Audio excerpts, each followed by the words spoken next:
Hi hello ನಮಸ್ಕಾರ ಸ್ನೇಹಿತರೆ. ಇಂದಿನ ಅನೇಕ ಮಾರುಕಟ್ಟೆಗಳಲ್ಲಿ ಈರುಳ್ಳಿಯ ಮಾರುಕಟ್ಟೆ ಬೆಲೆ ಯಾವ ರೀತಿಯಾಗಿದೆ ಅಂತಕ್ಕಂಥದ್ದನ್ನು ಈ ಒಂದು ವಿಡಿಯೋದಲ್ಲಿ ಸಂಪೂರ್ಣವಾಗಿ ನೋಡ್ತಾ ಹೋಗೋಣ ಸ್ನೇಹಿತರೆ. ನೀವಿನ್ನೂ ನಮ್ಮ ಚಾನಲ್ಗೆ ಸಬ್ಸ್ಕ್ರೈಬ್ ಆಗಿಲ್ಲ ಅಂದರೆ ಈ ಒಂದು ಚಾನಲ್ನಲ್ಲಿ ನಾವು ಯಾವುದೇ ಮಾರುಕಟ್ಟೆಗಳ ಬೆಲೆಗಳ ಅಪ್ಡೇಟ್ ನೀಡ್ತಿರ್ತೀವಿ ಸ್ನೇಹಿತರೆ. ಅದಕ್ಕೆ ದಯವಿಟ್ಟು ಈ ಕೂಡಲೇ ನಮ್ಮ ಚಾನಲನ್ನು ಸಬ್ಸ್ಕ್ರೈಬ್ ಆಗಿ. ಮೊದಲಿಗೆ ದಾವಣಗೆರೆ ಮಾರ್ಕೆಟ್ನಲ್ಲಿ ಒಂದು ಕ್ವಿಂಟಾಲ್ ಈರುಳ್ಳಿಯ ಬೆಲೆ 1200 ರೂಪಾಯಿದಿಂದ 1900 ರೂಪಾಯಿ ತನಕ ಇರುವಂಥದ್ದು.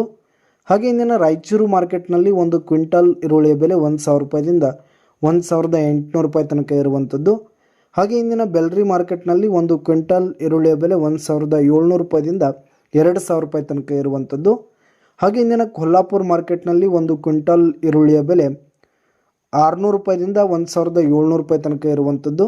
ಹಾಗೆ ಇಂದಿನ ಹುಬ್ಬಳ್ಳಿ ಮಾರ್ಕೆಟ್ನಲ್ಲಿ ಒಂದು ಕ್ವಿಂಟಾಲ್ ಈರುಳ್ಳಿಯ ಬೆಲೆ 1200 ರೂಪಾಯಿದಿಂದ 1750 ರೂಪಾಯಿ ತನಕ ಇರುವಂಥದ್ದು.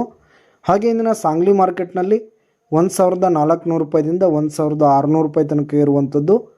ಹಾಗೆ ಇಂದಿನ ಬೆಂಗಳೂರಿನ ಅನೇಕ ಮಾರ್ಕೆಟ್ಗಳಲ್ಲಿ ಒಂದು ಕ್ವಿಂಟಾಲ್ ಈರುಳ್ಳಿಯ ಬೆಲೆ 1000 ರೂಪಾಯಿದಿಂದ 1800 ರೂಪಾಯಿ ತನಕ ಇರುವಂಥದ್ದು ಸ್ನೇಹಿತರೆ. ಹಾಗೆ ಇಂದಿನ ಸೊಲ್ಲಾಪುರ ಮಾರ್ಕೆಟ್ನಲ್ಲಿ ಒಂದು ಕ್ವಿಂಟಾಲ್ ಈರುಳ್ಳಿಯ ಬೆಲೆ 1200 ರೂಪಾಯಿದಿಂದ 1900 ರೂಪಾಯಿ ತನಕ ಇರುವಂಥದ್ದು. ಹಾಗೆ ಇಂದಿನ ಅಕ್ಲೂಜ್ ಮಾರ್ಕೆಟ್ನಲ್ಲಿ ಒಂದು ಕ್ವಿಂಟಾಲ್ ಈರುಳ್ಳಿಯ ಬೆಲೆ 1400 ರೂಪಾಯಿದಿಂದ 1700 ರೂಪಾಯಿ ತನಕ ಇರುವಂಥದ್ದು. ಹಾಗೆ ಇಂದಿನ ಪಾಲ್ಟನ್ ಮಾರ್ಕೆಟ್ನಲ್ಲಿ ಒಂದು ಕ್ವಿಂಟಾಲ್ ಈರುಳ್ಳಿಯ ಬೆಲೆ 1400 ರೂಪಾಯಿದಿಂದ 1600 ರೂಪಾಯಿ ತನಕ ಇರುವಂಥದ್ದು ಸ್ನೇಹಿತರೆ. ಹಾಗೆ ಇಂದಿನ ಚಿತ್ರದುರ್ಗ ಮಾರ್ಕೆಟ್ನಲ್ಲಿ ಒಂದು ಕ್ವಿಂಟಾಲ್ ಈರುಳ್ಳಿಯ ಬೆಲೆ 1400 ರೂಪಾಯಿದಿಂದ 1900 ರೂಪಾಯಿ ತನಕ ಇರುವಂಥದ್ದು. ಹಾಗೆ ಇಂದಿನ ಪುಣೆ ಮಾರ್ಕೆಟ್ನಲ್ಲಿ ಒಂದು ಕ್ವಿಂಟಾಲ್ ಈರುಳ್ಳಿಯ ಬೆಲೆ 1400 ರೂಪಾಯಿದಿಂದ 1700 ರೂಪಾಯಿ ತನಕ ಇರುವಂಥದ್ದು.